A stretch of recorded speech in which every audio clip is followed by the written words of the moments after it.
السلام عليكم ورحمة الله وبركاته. وان سلامي دمان ولا لهي كسو دوادا مانتا alaab yaro la isku qurxinayo wajiga qurux kaaga dhigaysa insha Allah.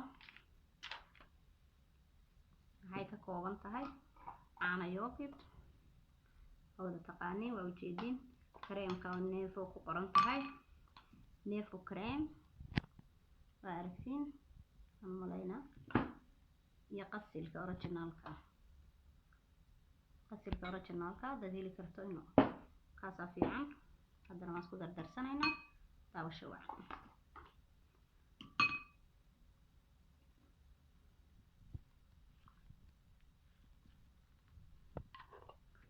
waxaan u baahanahay hal malqacad oo qasila weli waan aad u buuxin qasilka aad u buuxinayo insha Allah.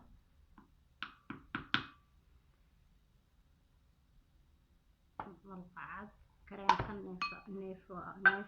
نيفو كريم ان شاء الله باذن الله كريم وجهنا مرمرانيا ملقعد انتان من كريم كو قادن عانها كو قاديا القادو عانا يوغرا كما دنبيسنا كريم كان كو قاديا يا القادو او كريم انت اساس قصيصه ان شاء الله تبارك الله.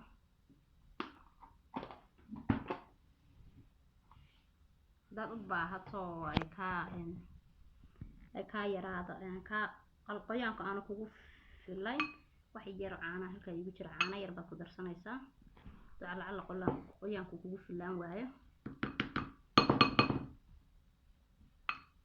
insha Allah bismillah kare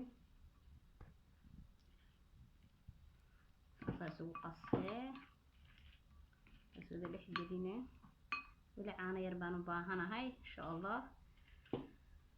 أنا أنت ضبها أنت هتقدر سنة ساعة وأنت كلام فرصة كقسمية